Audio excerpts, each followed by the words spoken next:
Assalamu alaikum. I am a English learner and as well as I am a cricket lover.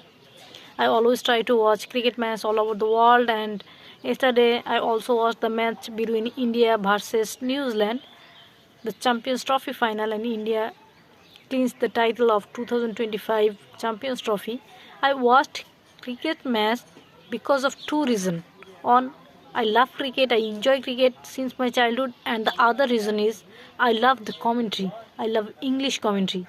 And I am a English learner. I want to speak in English fluently, and English commentary helps me to enrich my listening skill, helps me to develop my vocabularies, and I can learn so many phrases, how to make a sentence, how to deliver it. So it helps me a lot.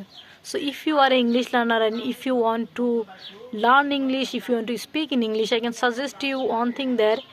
You should try to watch cricket match, because you can enjoy cricket match and as well as you can also learn.